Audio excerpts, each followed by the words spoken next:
The babysitter's last text. Who's upstairs?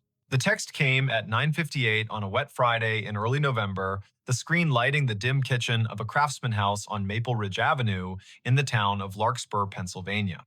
The babysitter had written only 3 words, spaced as if she had to force her thumbs to move. Who's upstairs?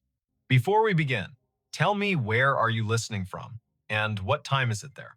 Her name was Ione Kestrel, a college sophomore who took evening jobs to pay for studio art supplies and a public transit pass to the city.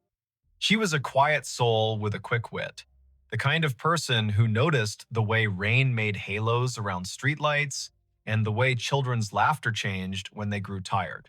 2 kids slept under that roof that night, a 6-year-old boy named Briar and his 3-year-old sister named Lark. Their parents, Rowan and Maeve Harrow, had left at 7:15 for an anniversary dinner at a restaurant by the river. The year, if you need to understand the way phones hummed and doorbell cameras watched, was 2019.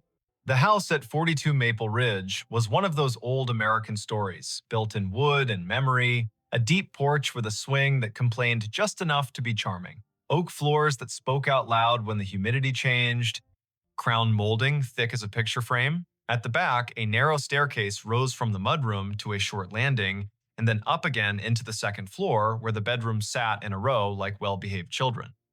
At the top of the main stairs, there was a crawl space door that had once led to a linen closet and now led to a barely insulated wedge of attic, hot in summer and sharp with cold in winter, the kind of door that makes a welcome thud when it closes and an unwelcome thud when it doesn't. Before the Harrows left, they did all the small, loving rituals.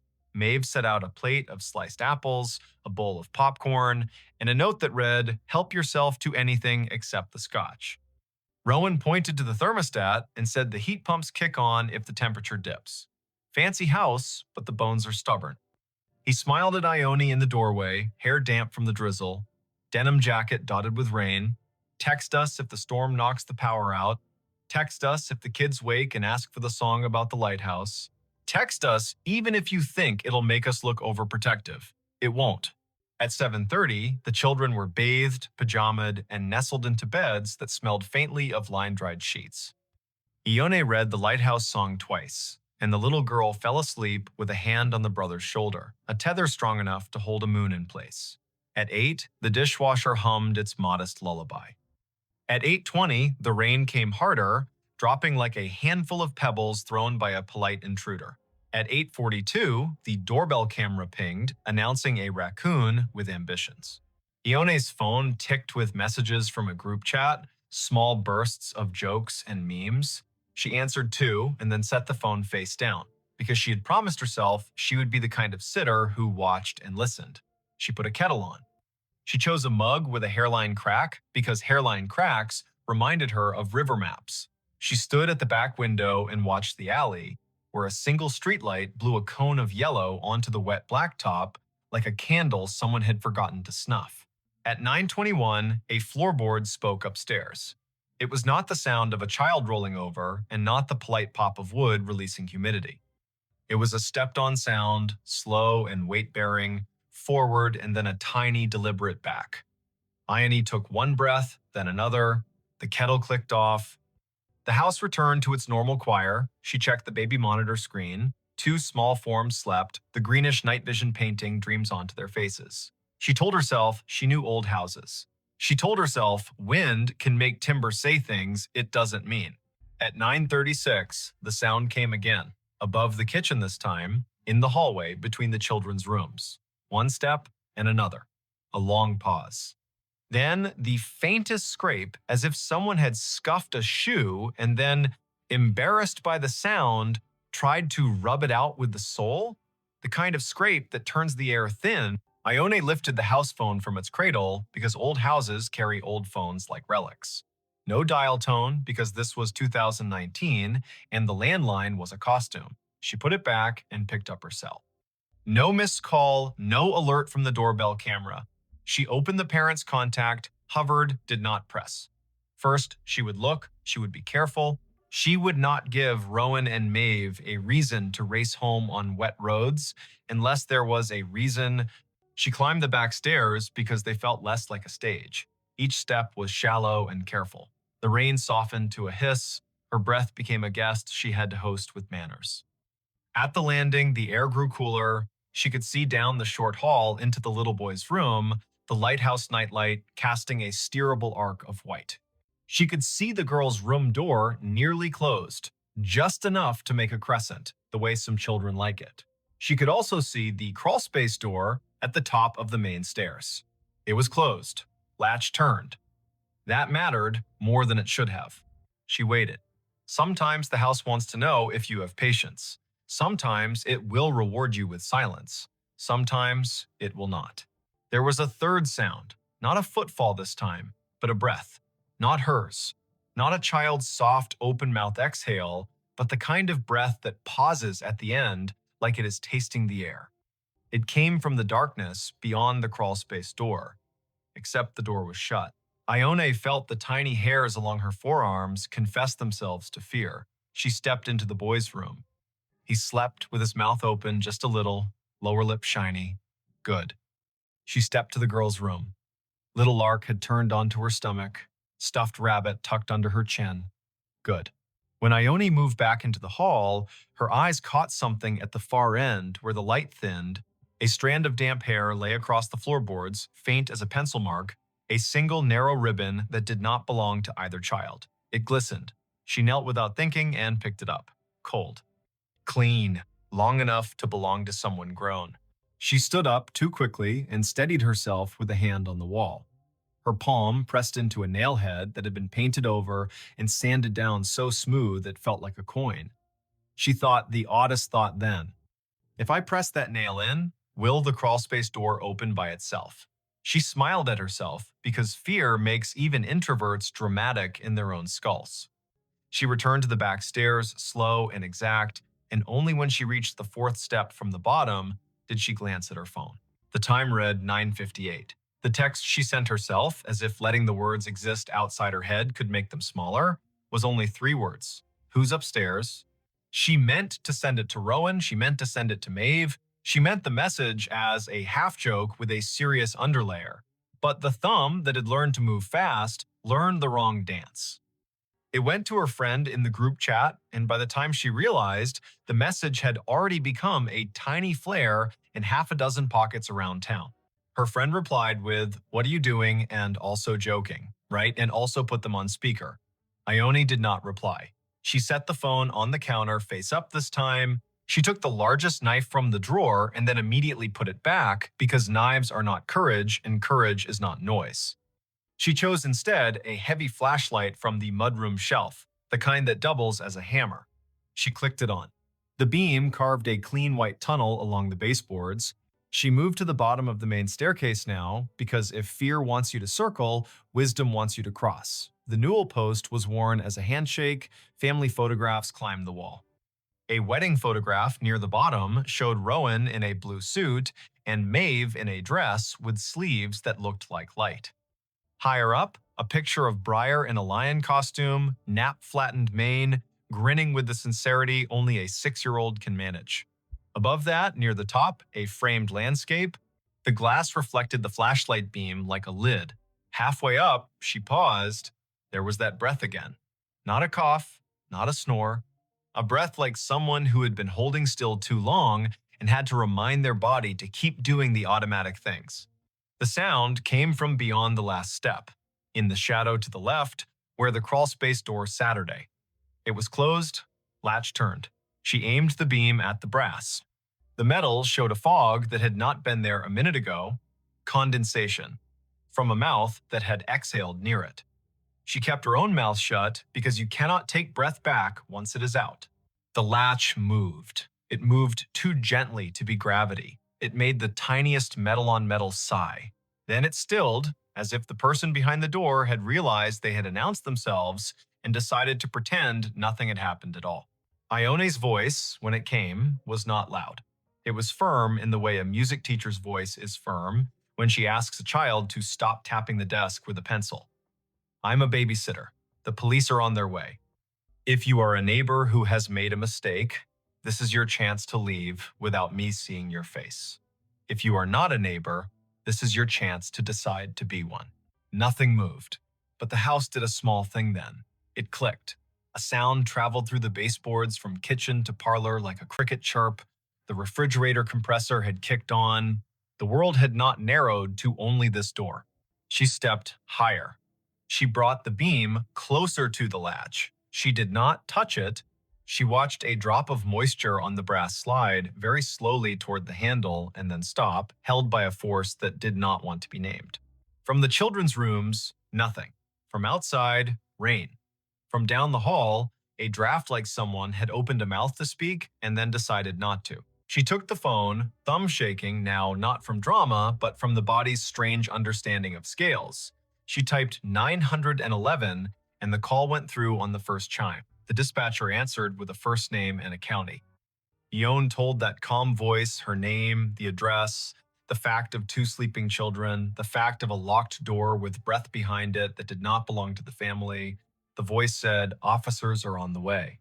The voice said, "Stay on the line." The voice said, "Do not open the door." So she did not. She watched it the way you watch a stage when you know the performer is already in the wings. She told the dispatcher every small thing she saw. The latch is fogged. The brass is pitted near the screw head. The paint around the jamb is chipped the way it chips when someone tries to open a door with a butter knife. The dispatcher asked about the kids, and she told her about the lighthouse song because sometimes the answer to a safety question is a story that proves you are paying attention. It took 6 minutes for the first cruiser to roll into the alley, though those 6 minutes ran long like string you cannot find the end of. 2 officers climbed the porch steps, rang the bell softly out of habit, then tried the knob and announced themselves. Ione walked down the main stairs, not taking her eyes from the crawlspace door, unlatched the front door, and stepped back quickly so the officers could enter. Their names were Officer Tamsin Dupre and Officer Hal Moran. They were young enough to still wear the job like a coat borrowed from a bigger relative, and old enough to know when to keep their weapons holstered because children were sleeping. Ione pointed. The hall was framed now by their bodies and the yellow hallway light and the cleaner light of the flashlight. Officer Dupre nodded, raised a hand to let silence accumulate, and then approached the door with a slowness that reminded Ione of a conductor raising a baton before the first downbeat. Dupre put 2 fingers lightly on the latch and did not move it. She bent, eye to the thin seam between door and jamb. She inhaled. She did not exhale for a count of 3. Then she did, a controlled tide. She mouthed one word to Moran. There. Moran moved with that cop-slow speed that reads as kindness until it becomes a tackle. He positioned himself on the knob side. Dupre took the hinge side. They counted without sound. Moran turned the knob and pulled. The door did not open. Dupre drove her shoulder low into the panel, and the old wood decided to be new and gave with a crack that sounded like an ankle breaking far away. The space beyond was small, angled, cluttered, with things families save because they carry stories in them. A fan with no blade, a suitcase with travel stickers that meant Paris had existed once for someone in this house. 3 plastic bins of children's clothes marked in black marker, a broken chair that had not given up, and a person, folded into the angle between floor and pitch, knees under chin, face turned away from the light, hands empty and ready to lie about it. Dupre said, "Do not move." Moran said, "Show me your hands." The person did not show their hands. They lifted their left shoulder like someone about to stand in a narrow coffin, and then realized there was no way to both stand and not be seen. They kept their face turned. A smell came from the small hot space that was not attic smell.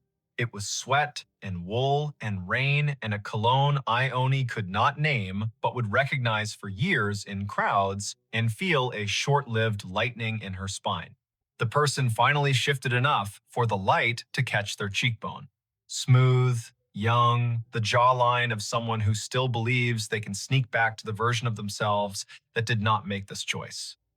Dupree reached. The person flinched, then stilled. Moran took the wrists, quick. Plastic cuffs clicked, and Saturday.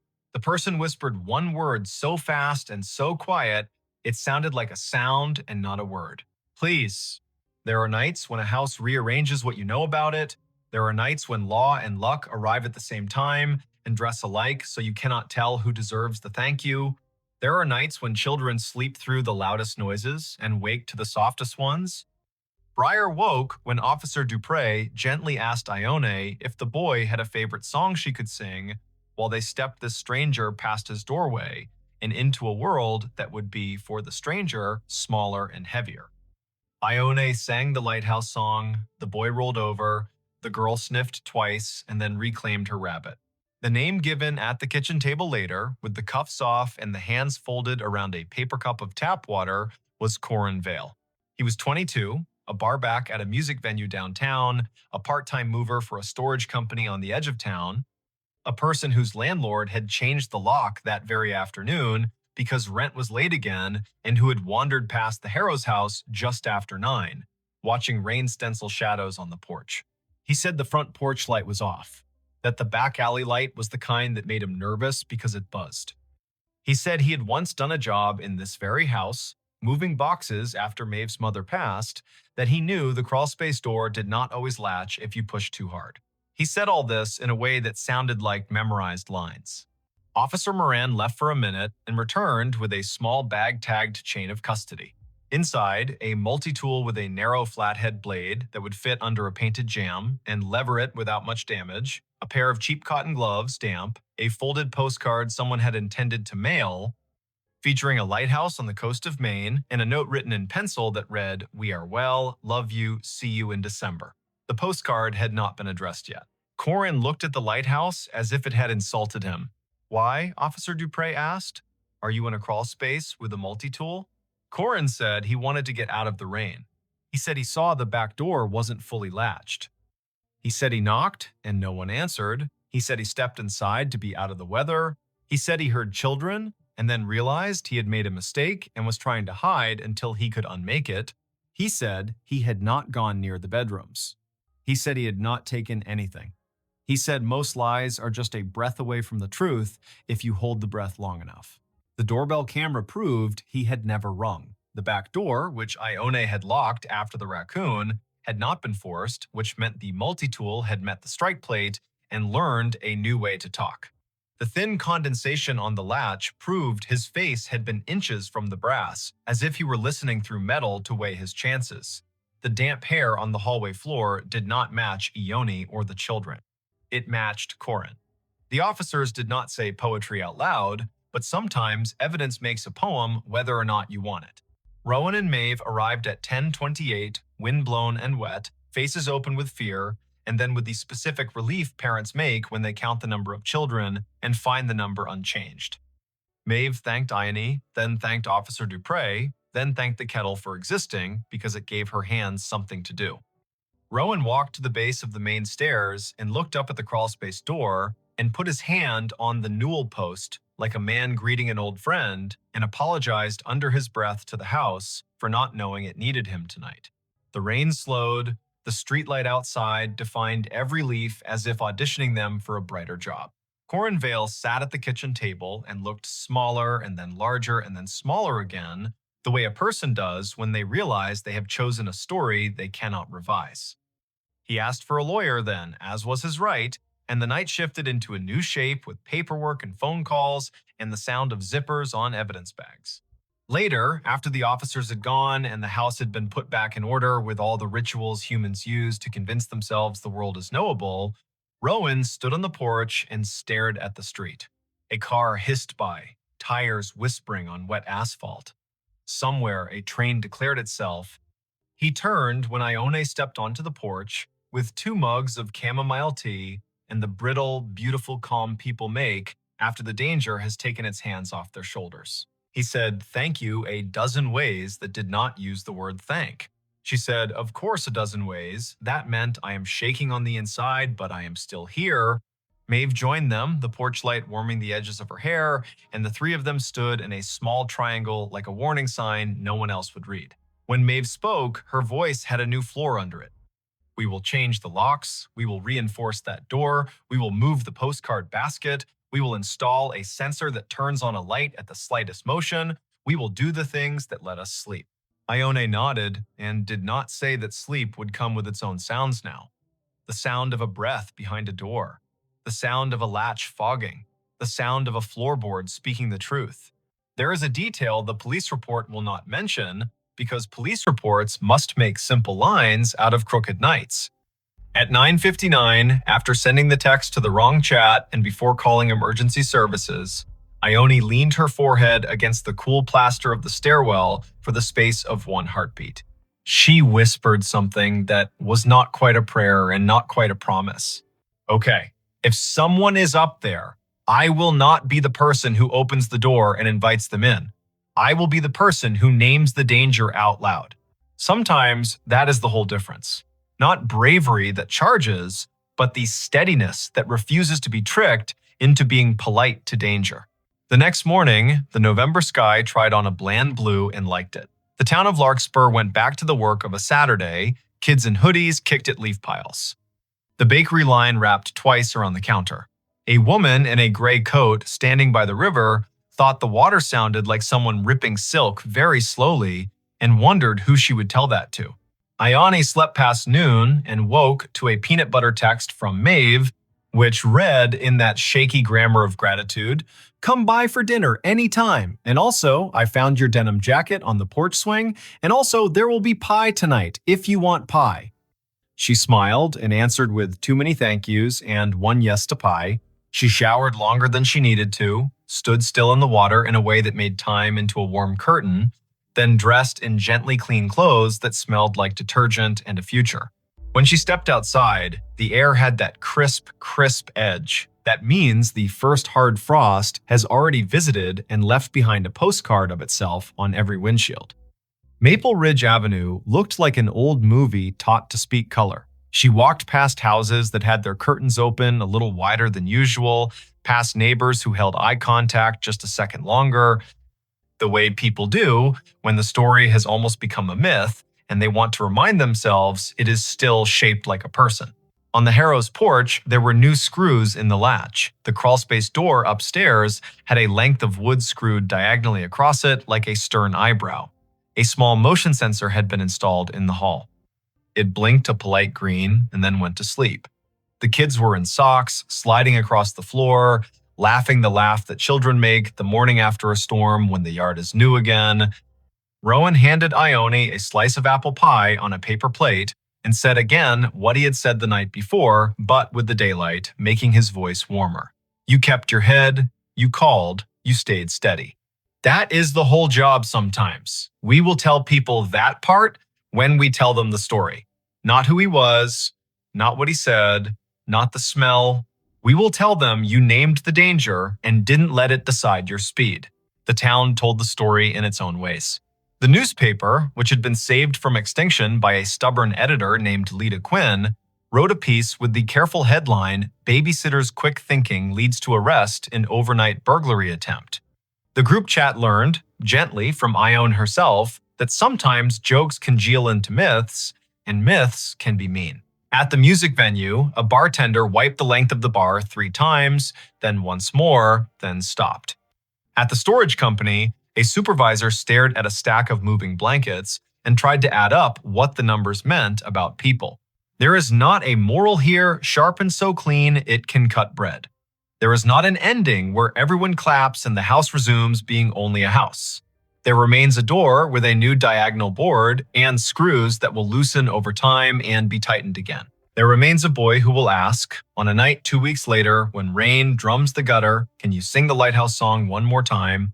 And a girl who will say, not the part where the foghorn sounds, that part sounds like a giant in the crawlspace. There remains a young man named Corin, whose first court date will arrive with a sky the exact color of the alley light, and who will have to decide whether to say the word sorry to the ceiling or to the faces in the room. At 9:58 on some future night, a phone will light in some other kitchen in some other town, and a person will type 3 words spaced out as if their thumbs had to be convinced. Who's upstairs? If you are that person, hear this story as a map of breath. Name the danger, make the call, keep your voice exactly as loud as it needs to be and no louder. Stand where you can see doors and hallways. Carry light. Remember that a latch that fogs is a sentence the house is trying to say. Let the sentence finish. If you are listening from a city, may the traffic outside be ordinary and honest. If you are listening from a farmhouse that knows every creek by its first name, May the wind be the only guest tonight. If you are listening in a small apartment where the neighbor's footsteps already live in your ceiling, may you learn the grammar of each tread so well that the first strange syllable tells you exactly what to do. The babysitter's last text was a question pointed upstairs, but the real end of the story is how she answered all the other questions pointed at her. Will you panic? Will you try to be polite when the moment calls for clear? Will you open a door because silence asked sweetly? She chose no, no, and no. She chose the shape of a steady voice on a thin line. She chose to be the reason the house could go back to being only wood and memory. Some nights, when she passes the Harrows by chance and the porch swing is still, she hears only the rain and the river, and that is enough. Some nights, she hears the old door upstairs settle as the heat kicks on and thinks, with a small smile, that even a house can be taught to breathe more quietly. And on the better nights, every window along Maple Ridge holds a square of light cut, perfect as a fresh slice of pie, and the street keeps its watch, and the children sleep so deep the world could rewrite its rules, and they would wake to the new rules fresh and ready to be memorized. If that happens where you are, tell me when. Tell me what the air smells like. Tell me the hour, spoken slowly so the world cannot run away with it. Tell me if the latch on your upstairs door is dry and dull or a little fogged from someone's breath. Tell me if you are holding a mug with a hairline crack that looks like a river map. Tell me if the house has taught you any of its words. And if your phone lights at 9:58 and the message reads as simple and terrible as a knock, remember the kitchen in Larkspur and the steady girl in the denim jacket, and say out loud to no one and to everyone, not tonight, not on my watch, not in this house. The 911 call that kept connecting after the funeral. They buried the phone with him because his mother asked them to. It had been his tool and his diary, the way people keep their whole lives in their pocket now.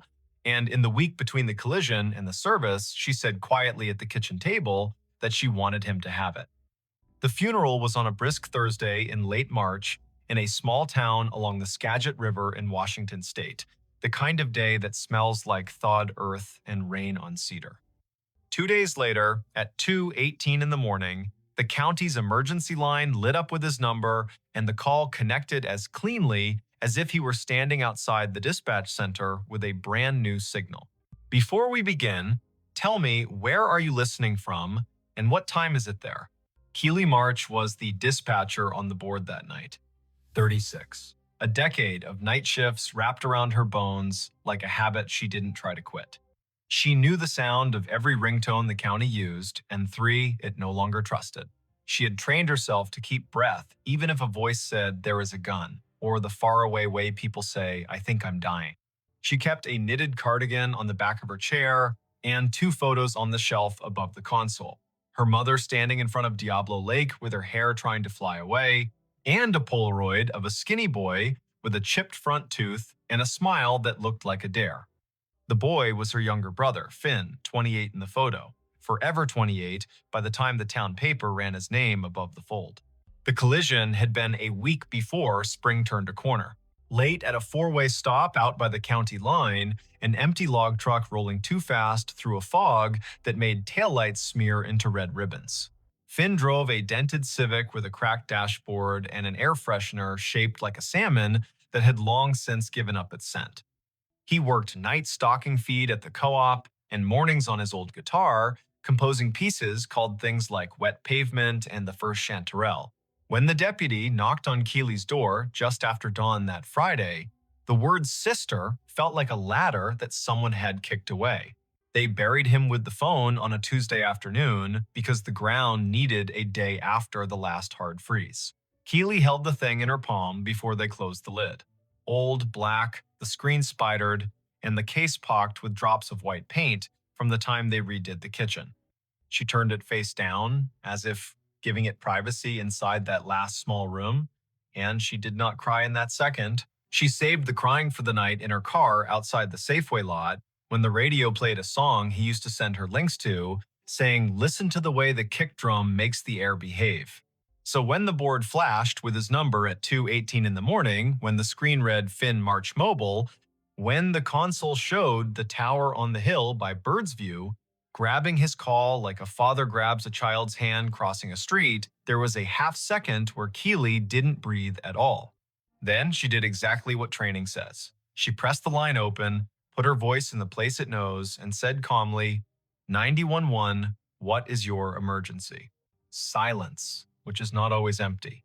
The air bedded itself in her ear. She heard distance, a kind of wet rush the river makes when it is thinking about snowmelt. Under that, a click like someone setting a mug on tile. Her eyes went to the automatic location information and found nothing helpful. The software threw up a circle that could have been half the county. The handset beeped as if someone on the other end had put a thumb over the microphone and removed it. Then a sound arrived that she did not mistake, a short, soft, breathy laugh. The exact one a brother makes when he cannot help but find something funny, even in a room where the air belongs to grief.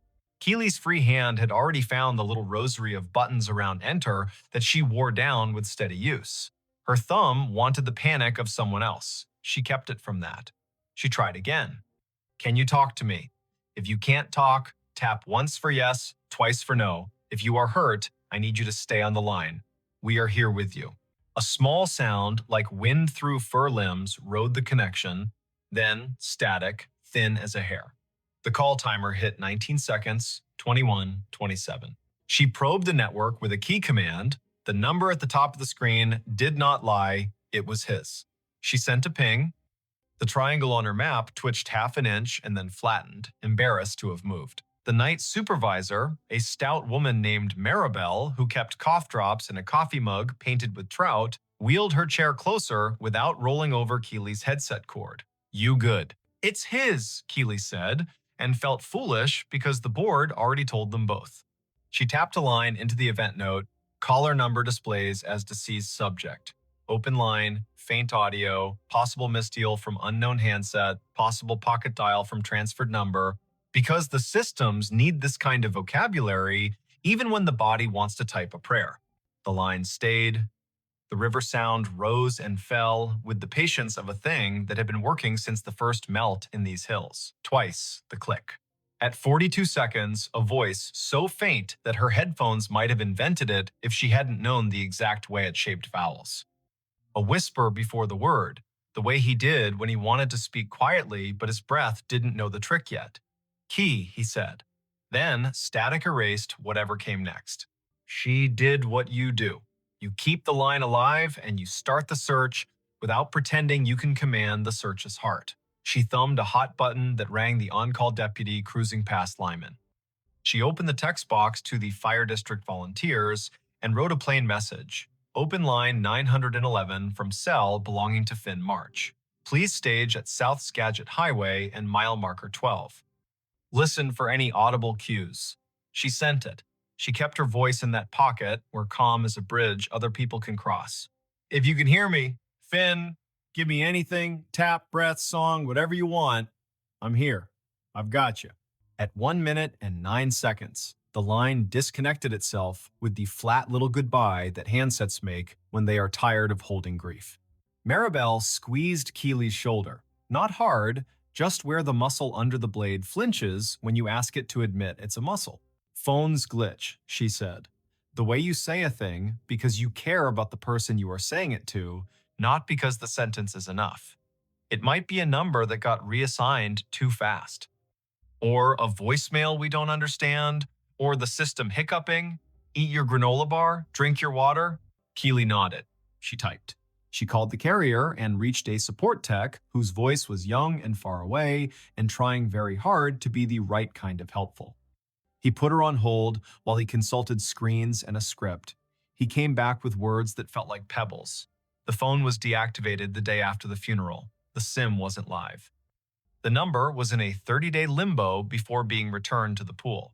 No activity on the account, no pings, no nothings. He suggested, gently, that older consoles misreport. She thanked him with the flat politeness you give a person who has done their job thoroughly and still left you in the same room. At 3:31, the line lit again. Same number, same tower, same ring that used to show up when he called from outside the co-op in the rain. She connected. This time, the wind sound was larger, the way a body learns to be a room for weather. She said his name. She said her name, because sometimes that helps even with the living. The whisper arrived again, under a breath that made her think of the cold. Key, he said. Key. What key? Love. Tell me where you are. She could hear Maribel pinging the deputy, already turning him around toward the bridge at Minkler. She messaged the volunteer fire chief, a man named Boone with a mustache that looked like the map of a meandering creek, and he replied with a thumbs up and the single word rolling, because that is how nights with radios and riverbanks work. The whisper came a third time. Key, box. Then the line shook itself off like a dog and was gone. At dawn, she drove home the long way, because the short way had too many pieces of memory stuck to it. She slept hard for 90 minutes and woke with the imprint of her headset still on her left ear. She showered and went to her mother's, sat at the table with the fruit bowl and the envelope full of sympathy cards that needed more than thanks in reply. She kept the thing she needed to say in her teeth while her mother talked about potato salad and what to do with the clothes in his room. Then she let it out. Simple. His number called, last night, twice. I answered. Her mother's hand did that small pat-pat that says, I hear the pain, but I do not believe the sentence. It's grief, she whispered. It changes the way machines sound. Keely nodded, because there was nothing else to do with that sentence but nod back and put it in a pocket for later. That night, Keely traded shifts so she could be back on at midnight, the board under her hands like a piano that belonged to the county. At 2:16, she said quietly to the room with no one in it but her, don't. And at 2:18, the line lit anyway. The event timer clicked into its 1 to 2 rhythm. She opened the call. The whisper came faster. Key, box, tread. She wrote the words down in block letters out of a reflex that felt like morality. She pushed her chair back an inch. Tread, she said, like stairs, like a step. A new sound crept in around the edge of the river. A hollow drum, regular, light. Keely closed her eyes. She knew that sound. Years of middle-of-the-night responses to houses with basements and water where it didn't belong. Sump pump, she said out loud, not to the caller, not to the room, just to the fact of sound. She typed, sump, pump, hum. Then another word arrived under the hum, not from the line, but from inside her own head, wearing the voice of the skinny boy in the Polaroid. Take the old key from the coffee can, sis, the one with the brass coin stuck to it. Box under the stair, third tread up, like we did when the lights went out in storms. She stood before she meant to. Maribel watched her, didn't stop her. Keely put the call on a hold that wasn't a hold, and told Boone to swing a truck by her mother's house. She called her mother from the desk that sees everything. Don't be afraid, she said. I'm sending the volunteers to check the basement. Just wait for them. Don't go down alone. Her mother didn't ask why, which is one thing grief teaches. People you love get to make requests without explanation for a while. Boone's rig rolled up with its lights quiet. The volunteers went headfirst into that smell. Every Northwest basement owns bleach and wet, and the memory of potatoes stored during years when the family didn't trust the store. Keely stayed on the line with the open nothing, her voice splinted into calm by a profession that forbids hysteria. The pump clicked. The whisper breathed once more and said a word she wasn't ready for. Sorry. Then, softly, don't be mad. Boone's voice arrived on the radio like a chair scraping back. Found it, he said, under the third tread. You want me to read you the note, or you want me to bring it to you? Read, she said, because whatever was going to happen to her lungs if she waited wasn't worth the poetry of paper in hand. Boone read slow, the way you read a recipe from a grandmother's hand. It's written on the back of a co-op receipt. It says, key tape to this in case. Safe deposit at Skagit State. There's a note inside for Key. Don't tell Mom what bank it is because she'll go without you. Tell her to wait. Also, okay, sorry about the dent in your bumper. That last part's got a smile face drawn like a potato. Something in Keely that had been standing on one leg for a week put its foot down. She let out a laugh that wasn't a laugh and wasn't anything else her mother would have recognized over the old landline if she'd been listening. She wrote the words down because the act made them legally alive. The line in her ear hissed a little, as if pleased. Then it went quiet. Morning brought a restless sun and the sort of legal tasks people think the dead should have trained us for. She drove her mother to the bank with the safe deposit vault and the ancient pen on a chain. She presented the letter that the funeral director had told her to keep in her purse. They signed a paper. They went into the room with the little booths. The banker slid the box out and put it down like a ceremony. Inside was a small green notebook with his handwriting, which had always leaned like a boy sitting cross-legged on a sidewalk. For Keely, it said on the first page. Next to it, a business envelope with her mother's name. There was a key on a ring shaped like a mountain that belonged to the old Subaru they used to share, and a folded paper that turned out to be a draft of a song he would never record because the bridge wouldn't come no matter how he tricked it. There was also a receipt for a storage unit in town that she'd asked him about once, and he'd shrugged and said tools while his eyes looked at a point behind her shoulder. He had written her a letter that began with two jokes whose laughter had expired, and then got to the part that made her lever open a whole new drawer in herself. "I know you'll be the one who makes sense of this stuff if anything happens," he wrote. "I know I'm not supposed to say if anything happens like I can see it, but I think about it when I'm out by mile 12 in fog and the log trucks don't think they need me to exist." He told her where to find things and how to say certain facts to their mother in a sequence that would hurt less. He wrote a sentence that came from the middle of his lungs. "Don't carry what isn't yours." He signed his name so fast, the last letter looked like a dog's tail. She held the little book while her mother read her envelope. Her mother's face did a new thing, an arrangement Keely hadn't known it could do. She realized, not for the first time, that grief makes a gallery of your expressions, and you have to decide which ones are worth hanging. That night, Keely took herself off the schedule, even though the county hates it when you do that with no notice. She made tea the way their grandmother did, steeped until the spoon stood up if you let it. She sat at the kitchen table with Finn's notebook and a pencil for the words she needed to lay next to his. She wrote the dates like you have to say them out loud, late March, 2021, because numbers felt like bad company. She made a list because doing is a language the body trusts. At 2:18, the phone on the wall rang, the old landline they had kept for storms because cell service sulks here when the rain gets personal. She lifted it with the same hand she used to place IVs when she thought she'd be a nurse. She said hello the way you say hello into a hotel room when you think someone might be in the shower, polite and ready to apologize. "Open line," said the part of her that had trained for too long to rest, but it wasn't the emergency board. It was her mother's cousin from Bellingham, voice carrying prayer under its vowels. Keely felt the absurd laugh again and let it go this time. Not tonight, she thought to the air where a river sometimes lived. The calls went quiet for 3 nights after that. She dreamed the sump pump clonked in a steady heartbeat and that the water rose anyway, inching up the metal pole of the washer like it had a plan. She woke with her mouth dry and her eyes open, the way a serviceable person wakes when she has decided she will not let the day surprise her anymore. On the 4th night, the board lit at 1:10, not 2:18. Same number, same tower, same little pang like someone pulling 3 hairs from the back of her neck in the exact way a brother does when he wants you to feel a thing without associating the pain with him. She answered, now less afraid of the fact and more afraid of the day when the board would decide to stop being strange. This time, it wasn't the river. This time, a sound like tires on aggregate eased into her ear. She heard a blinker make an unnecessary music. She heard a rumble her body recognized as the mile-long freight that climbs the grade toward concrete and can be heard everywhere when clouds lay a lid over the valley. She said his name. The whisper didn't come. Instead, a voice she didn't know. Exhausted in that way dispatchers measure, with a ruler, not with pity. "Ma'am," the voice said, "are you the lady on the other end of this number? This thing called me and it went straight to your board."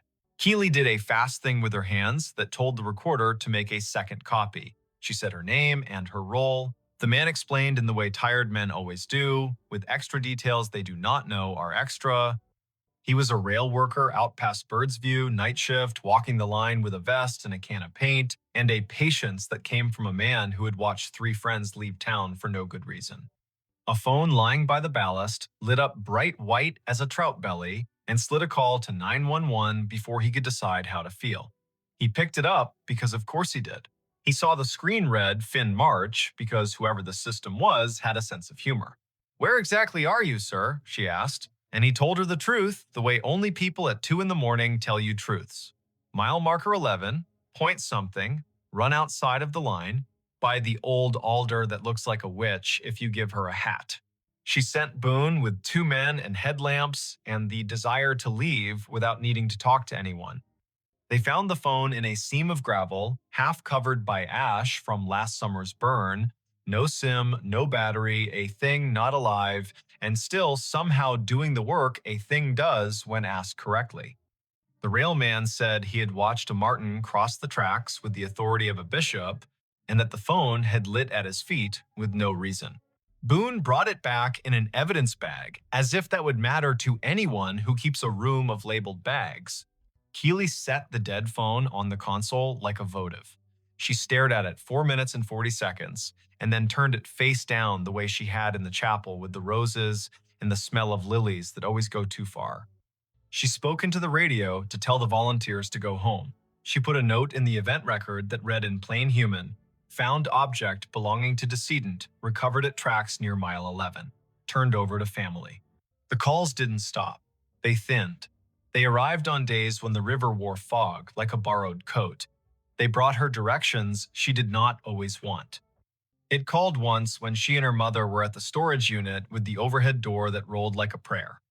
"Box on the right," said the whisper after the open line, and the pump hum and the small laugh had passed. Not the one with Christmas lights, other right.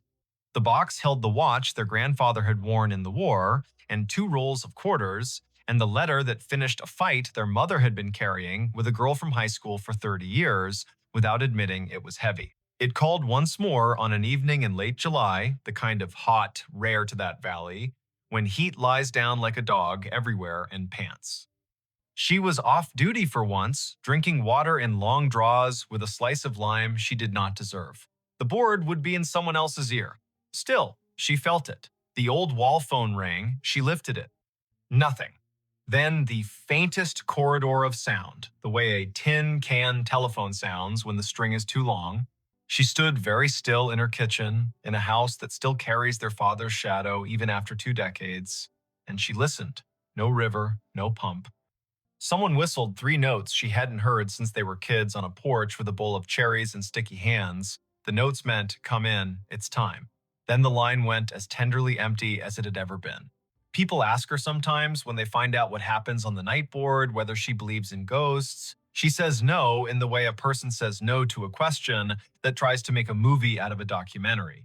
She believes in the way the valley holds sound and the way water teaches machines new tricks. She believes in the habits of grief, which include calling you at unreasonable hours and asking you to find objects on shelves you didn't label.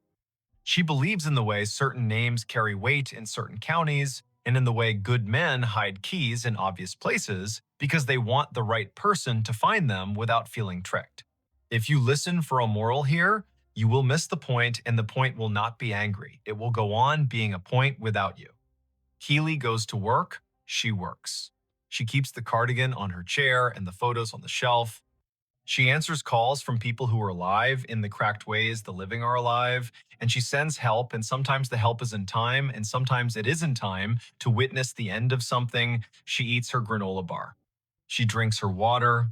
She drives home the long way if the short way tells a story too loudly. She keeps the dead phone in a drawer that sticks a little on humid days. She tells the story to exactly the right number of people and then stops. Some nights the board does the old trick and shows a number the carrier cannot account for, and a tower that should be asleep, and a location shaped like a shrug. She answers. She says the words she has said more than any words she will ever say. 911. What is your emergency? If all that comes back is a river being a river, she lets the line stay until it learns how to disconnect. If a whisper says key or box or sorry, she says the truth in the voice that has led more people back to themselves than the county will ever know. I've got you. We'll figure it out. When she passes the graveyard on her way to the early shift now and then, she rolls the window down and checks whether the air smells like cut grass and stone or like lilies someone should have watered more recently. She does not say his name out loud there because she knows better. She says it in the car when the freight rolls through the valley and makes the whole county feel like a chest resonating under a singer's hand. She says it in the basement when the pump kicks on and the house remembers last winter. She says it when her mother takes a nap in a chair with sunlight that has fallen asleep with her. And sometimes, when the hills fold the night just right and the board glows a color she cannot forget, the call connects after midnight and after the end of a song and after the last note of a life that learned to close drawers. It connects after the funeral and after the casseroles and after the number has technically stopped being anyone's. The call connects, and a river breathes, and a laugh leans into the wire, and a word that matters knows the way to the one person who will stand still long enough to hear it and then do something small and exact with what she has heard. That is enough. That is all anyone should demand from a story that features a phone and a county and a woman who is good at being awake when most of the world is asleep and at letting go when it is time to let the line go. So, if your phone rings with a number you are certain belongs to someone who has been given over to the ground, do not panic, do not make a shrine, do not go on television. Answer, stand still. Say your name, ask for what it wants. If the only answer is a sound you know, river, pump, train, the kitchen clock arguing with the refrigerator, write down the words anyway. They will lead you to a key you were meant to find, a box you were meant to open, a third tread meant to lift. And when the line empties itself politely, as lines do, put the phone back on its hook and walk the long way to bed. Somewhere far off, a dispatcher you will never meet is saying the same sentence you just said, in the tone that holds a county steady. I've got you. We will figure it out. Then, a light goes dark. The river keeps the beat, the valley sleeps, and doesn't, and goes on. He found a staircase in the lake. It still goes up. He did not see the staircase until the wind laid the lake down flat, a high mountain stillness that came like a held breath. It was late afternoon on Fontana Lake in western North Carolina, where drowned hills wear water like a borrowed coat, and the concrete dam throws a cold shadow that teaches you to look twice. The drought had been long, stingy, the kind that draws shoreline back like a tide that lost faith. Ansel Rook, 39, a surveyor who liked boats better than offices, let his rented skiff idle and watched the pale slope of silt with its driftwood teeth. Then the light tipped, and a line of gray stone showed under the green, not random at all, steps as even as counted breaths, leading up from water toward nothing that should exist. Before we begin, tell me, where are you listening from, and what time is it there? That October, 2022, the Smokies stood sharp against a sky the color of rinsed linen.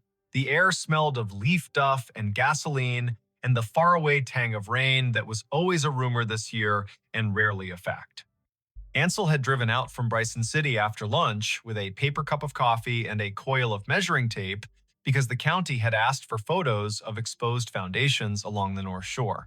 The maps they kept were honest but out of date, and the lake was telling different stories every week. He wore a windbreaker the color of old blueberries, a hat with a frayed bill, and the face of a man who does not mind being alone if the work has edges. He cut the motor and drifted. The steps began in green water a little deeper than a tall man's reach, the lake clear enough in that pocket to show the top 3 treads before light blurred into bottle glass. They continued above the surface, slick with algae at the line where water had been yesterday, then dry, then dusty, another dozen risers marching toward a slash of bank where saplings clawed at loose dirt. There was no porch, no house, no landing where a hand might reach for a knob, just a staircase that went up and then kept going as if the air were a hallway no one had told it how to be. Ansel nosed the bow toward the steps and let the skiff kiss the lowest dry riser. The hull made a hollow sound he heard in his knees. He stood, tested his balance, and stepped onto the first stone. It held. He took another. The risers were a hair shorter than modern code, built for legs from a different century. He climbed 10, then 11, then 12, a little more than a story, in a house that had learned to take weather as a sermon. He stopped where the steps met an absence and laid his hand on the sidewall that ran up either side like bones. Mortared fieldstone, careful work, the kind that starts with winter in mind. He looked back. The lake held his boat like a hand holds a toy. The dam stood off to the west, all angles and utility, its face unreadable. A loon called once far out, the syllables slanted and old. The stare made no answer, and that felt like an answer. He took out his phone. No signal, which is how stories get their chances. He knelt and ran his fingers over scrape marks in the treads where feet had once taught stone to be polite. He brushed silt from a riser with the cuff of his jacket and uncovered a line of letters someone had cut with a chisel and a spare hour. Willow Gap. The name felt right in the mouth. The steps had belonged to a place on a hillside that no longer agreed to exist. A truck rumbled on the scenic road above the tree line, then faded. Ansel stood. He is not a dramatic man, not a man who says the word haunted when the word history will do, but he felt a little movement in his scalp when his boot tried the next tread up and met nothing it could trust. He lifted his foot and set it again, and the soul found purchase on air as if stone continued in a material too stubborn for his eyes. He could feel something there, a resistance like the way a field of grass resists when you try to step through a place where deer have passed and the stems remember. He pressed. His weight held. He let it go and stepped back, heart knocking once, but not twice. He stood on the stair where real ended and whatever else began. The lake lapped below, measuring the hull against rock. A red maple leaf came down with dignity, landed on the seventh riser, and considered the long work of becoming loam. Ansel took a breath. He is a man who trusts second looks. He took one. The lake belonged to a body of stories people in Bryson City tell clean over pie. When the Tennessee Valley Authority flooded the valley to build the dam in the early 1940s, the town of Proctor had to move. Houses went down to foundations, barns left prints in the earth like giant hands, cemeteries were dug up with care and moved with ceremony, and some say not everything went where it should. On low years, people found stairs and walls, school steps, a chimney with a name carved into a corner stone. On foolish years, people tried to steal the past, and the mud stole them instead. The county kept a list of places not to be brave.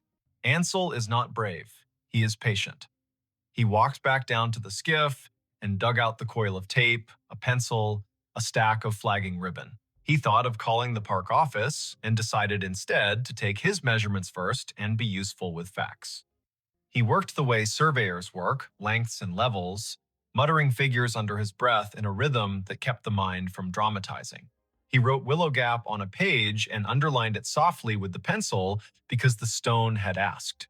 He measured tread depth, rise, total run to the bank, distance to the current water line, the angle of the bank above the last step.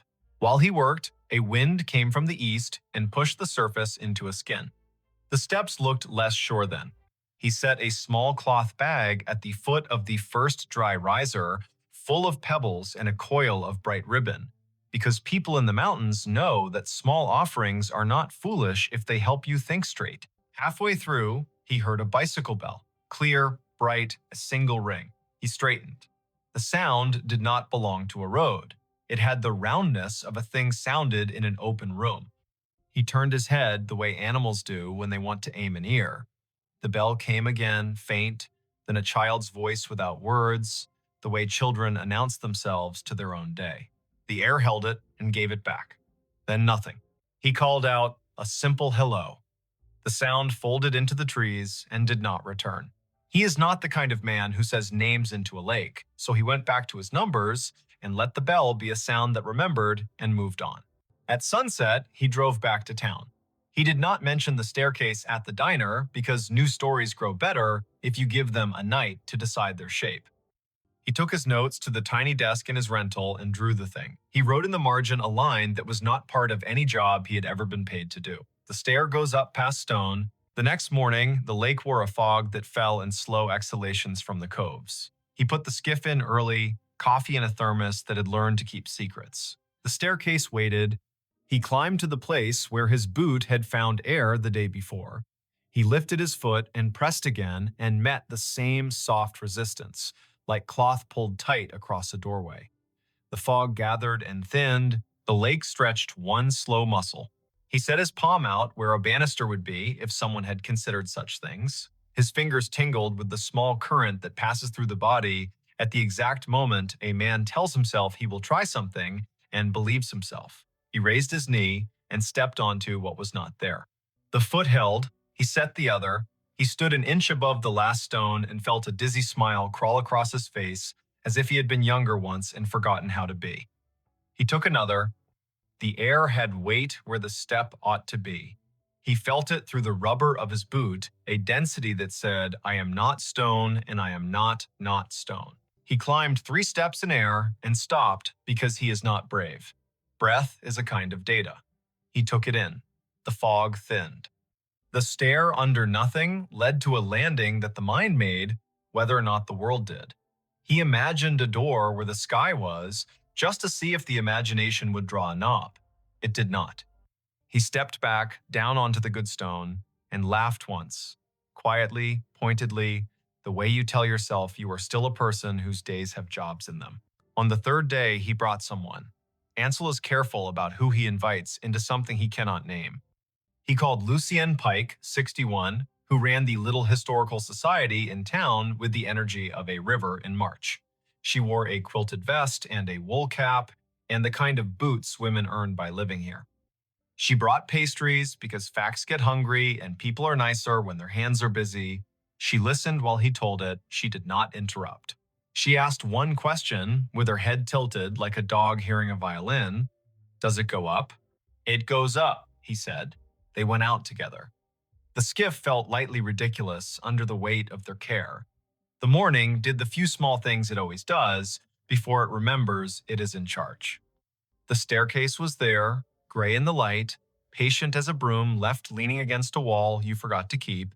Lucienne reached the second riser and stopped, and with an odd humility, put her palm to the wall so the stone might recognize her. She climbed to the place where air had learned a job. He watched her foot commit and hold. She gave him a look he will carry to his last morning. It had the quiet of a person who has been right about something important or wrong about something important and is making room for either result. She climbed one more and stopped. She did not push. She is not greedy. She came back down. Back in town, she made them tea in the society's office, which smelled of paper and lemon oil. She opened a ledger that had belonged to a church over the ridge that no longer stood. She turned pages until the binding sighed and laid flat, and then she tapped a finger next to a line written in a hand that had cared very much about straightness. Willow Gap Homestead, Brysonside. Stair and porch built by M. Garvey, 1931. Stepstones gifted by Applin sisters. She traced the names like a kind of blessing. People give names so the ground will keep them without bitterness, she said. Ansel told her about the bicycle bell, about the child voice that had no words. She nodded once, an economy that could hold an encyclopedia behind it. They found a photo in a folder of houses drowned to make the dam, a woman in a light summer dress halfway up a stair with a baby at her hip, and a boy of about 6 sitting on the landing with a tin pail, watching the photographer with straight seriousness. The steps were the same, the wall the same, the angle of the hillside the same, the lake not yet there to argue. Lucienne tapped a pencil against the margin of the picture and said the thing that opened the room. My grandmother told me she saw the army men come to measure in 38. She said a man from Willow Gap told them he would build his stair to the sky if it meant the water would have to think twice. She said he whistled while he worked, and his boy rode a bicycle so fast it learned the curve of the road and kept taking it when the road turned into a path and the path turned into a trail and the trail turned into someone's memory of a trail. She smiled with one side of her face. I think you found where the whistling goes. That night, Ansel dreamed slow water and a boy's bell moving away just fast enough to be allowed. He woke before dawn with rain, finally practicing its lines on the roof.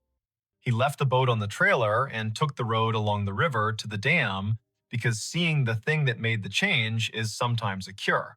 The dam looked itself, muscle and worry.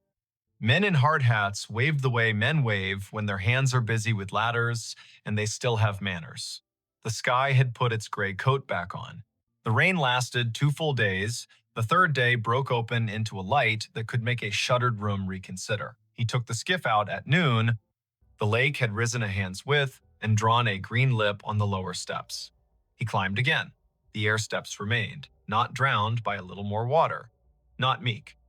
He stood on the third invisible tread and spoke toward the place where a door might be. Not loudly, not foolishly. "Hello," he said. Then, because the air had made him braver than he ought to be, he added, "I can bring your names back to where people can see them." The lake answered the way lakes answer, by being present with everything around them without offering comment. He sat on the fourth stone step and ate the pastry Lucienne had tucked into his pocket, as if she had known he would forget to eat. He tried the air with his palm again and felt, for just a fraction of heart rhythm, a shape moved across it that was not his hand at all. The story traveled the way stories travel when they are useful. Not online, not yet. In town, over paper cups, in line at the post office, at the walk-in barber with the fish calendar 3 years behind. People gave him their versions. A woman who remembered a man who remembered seeing a parade of porches floating like rafts past the bend when the first flood came. An old man with a face like a woodcut who said he used to fish off a stone stair when his father was alive, and that if you whistled the tune that man used, you could make the bobber nod. A teacher who had kept a box of rail spikes and marbles found on low years and said she would clean them and bring them by the society office so Lucienne could have them or pretend not to want them like she always did. In late October, with 2 hard frosts behind them, the county asked Ansel to guide a ranger and a structural engineer to the site. They went out in a John boat that carried its own echo. The ranger was a woman named Haynes who wore the parks green like a promise and carried the weight of a radio the way people carry their father's ideas. The engineer was a man with a gentle way of touching old things before speaking ill of them. They stood on the fifth stone step and looked up the ladder of air and did not mock it. The ranger wrote in a book. The engineer crouched and set a level on the second tread and laughed once softly when the bubble centered itself as if the past knew about precision. Haynes asked the question, "Stories have to survive. Is it dangerous?" Ansel shrugged in a way that held 3 chapters. "It is dangerous the way memory is dangerous," he said. "It makes people want to keep climbing. It is dangerous the way stairs are when you forget you have a body with limits. It is not dangerous the way an alligator is, or a bar fight." They set 3 stakes in the bank and tied flagging ribbon between, a line that told people who had to approach that someone else had been wise before them. Haynes asked for a sign, the simple kind that reads caution and does not attempt poetry. Ansel offered to come and keep an eye some afternoons when he had work nearby. She wrote his cell number in her book and tucked the pencil behind her ear in a way his mother would have liked. In early November, a fog rolled in low and forgot to leave. The lake became a page erased and written over, erased again. School buses turned their lights on at noon. The mountain that wears the dam as a decoration hid its fine line. Ansel kept away because the fog makes men do things they forgive themselves for later, and a man ought to reduce his opportunities for forgiveness if he can. On the first clear morning after, he went out early and found 2 objects on the fourth stone step that could not have gotten there by falling. A bicycle bell, rusted but round, the striker frozen in a kind of kindness, and a tin pail, the exact wrong size for anything useful, dented where a boy might have clapped it to make the sound bigger. He touched neither. He sat down. He greeted them with his breath in line, the way you greet animals that have decided to be near you. At 10, Lucienne arrived with a thermos and 2 paper cups and the sort of force field that keeps good men from doing dumb things for no reason. She looked at the bell and the pail and did not pretend not to see them. She took photos that did not flatter the light and said the names in the ledger once: Lowe, Garvey, Applin, Willow Gap. She did not say a boy, she did not say a child. She put her hand on the sidewall and looked up the line of air with the plain candor of someone who has shored up more shelves than emotions and understands both. You can coax a story, she said, but not yank it. Take the bell to town. Leave the pail here for another day. We will see what the lake thinks of compromise. He took the bell gently, wrapped it in a handkerchief he had never found much use for before, and pocketed it like a chosen stone. Back at the office, Lucien set it next to a photograph and a typed card. Bicycle bell recovered from Willow Gap Stair, fall of 22, likely pre-flood artifact. On the card, a second line in pencil for people who read too fast. The stair goes up. In the second week of December, with the mountains blue as a bruise and the wind deciding to be cruel to make up for lost time, Ansel went out one last day before the holidays. He brought a crowbar because he had promised himself he would not bring a crowbar until the story invited one. He did not need it. The pail had sat, then vanished, then returned, then sat again with a rock in it, a little smaller than a fist. He took the rock out and saw in the bottom of the pail, scratched by some patient hand or the work of a nail held at an angle, 3 words: "Open in summer." He laughed out loud then. So loudly, a pair of ducks took off in a panic and told other ducks about him for an hour. He looked up at the sky, which had forgotten him to tend to larger business. He put the pail back on the step. He told it, with what dignity he could muster, that he would. Winter happened the way winter happens down there. One day, the lake wore a shell of rhyme like a dare. The next day, it rained hard as coins. Ansel worked a road job in the next county and came home tired to soup and a radio with the news that would not stop wishing it were better. He sent Lucien postcards from 2 counties over with sketches of culverts no one needed, and she mailed him back photocopies of ledger pages with red pencil underlines that made more sense than his own arrows. By late June, the water had climbed enough to lick at the 3rd riser and cover the 1st. The air above the invisible steps still felt like fabric pulled tight by a careful hand. School let out, and visitors came with coolers and the need to float and forget. Haynes put the sign back up twice. Ansel sat on the 8th stone step more than once and told people kindly that there was nothing up there for them unless they had time to spare and patience to listen. A few listened, most did not. No one fell, which felt like a policy. On a hot Monday, when thunderheads built tall and polite to the south and forgot to arrive, he took the pail and set it in his lap and used the crowbar not as a pry, but as a weight. He eased the thin tin sides apart where they had been pinched back over the lip like a secret.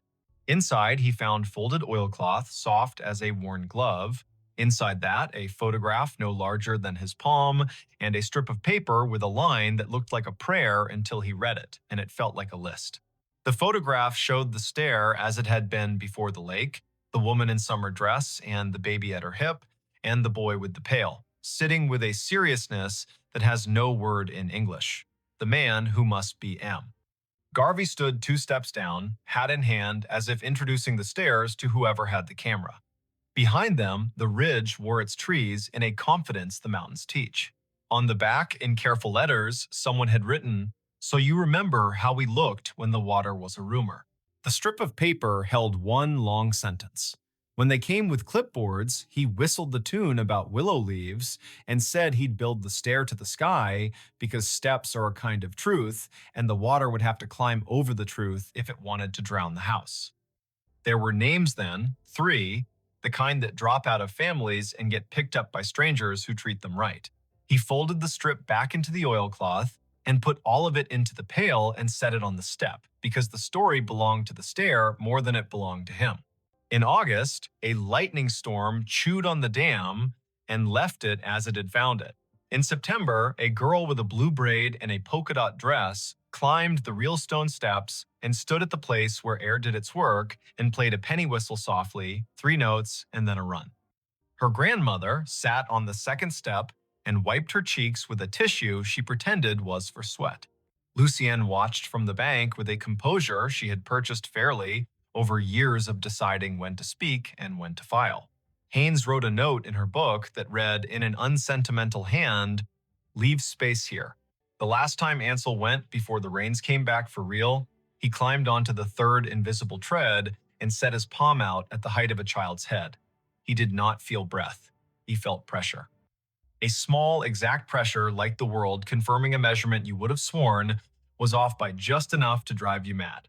He closed his eyes and saw the boy on the landing with the pail and the bell. He saw a woman take the last two steps at a practical pace, baby on hip. He saw a man look out at a hillside that had just become a lake and refused to let the stair be anything but stairs. He opened his eyes, and the lake went on being a lake. There is not a larger lesson he can give you from this, except the one he wrote in the margin of his notebook after the second week, a sentence he did not quite understand then and understands in the small of his back now. Not everything drowned. Some things learn to keep their shape in the air and wait for your foot. If you go to Fontana when the water is down and the wind minds its manners, you can find the stair if you ask the right person and you promise not to hurry. It will be there the way durable things are there, honest about their age, unwilling to entertain your stunts. You can put your boot on the third step and feel something that does not owe you an explanation hold you anyway. You can look up at the sky and decide there is a door or decide there isn't, and the stair will permit either decision. You can listen for a bicycle bell and you may hear a loon instead, and that will be enough. If you tell the story afterward, tell it the way lakes prefer, with pauses, with dates spoken out loud so the years remember they are not just numbers, with names because names weigh the right things down. Say Willow Gap, say Garvey, say Applin, say a boy, though the paper does not give him to you. Say a woman moving with a baby on her hip and a list in her head and a refusal to shame the stairs with panic. Say a man who whistled a leaf tune and believed in steps the way people believe in scripture, not as decoration, but as an instruction on how to move the body when the body wants to quit. And if you find yourself on a day when the wind drops and the water stills, and you are offered the choice to test a step that does not belong to stone, ask your breath first. Make it even. Set your palm where a rail would be. Put your weight down like a promise. If it holds, climb one and stop. The air prefers people who do not need to conquer it to feel tall. Leave something small on the fifth step. A ribbon, a marble, a bell that waited in a drawer too long. Walk back down and let the day close the drawer. The stair will keep going up whether you are there to witness the miracle of plain persistence or not. That is how some things survive the flood. They decide to be their own house. They decide to be the part of the house you cannot drown.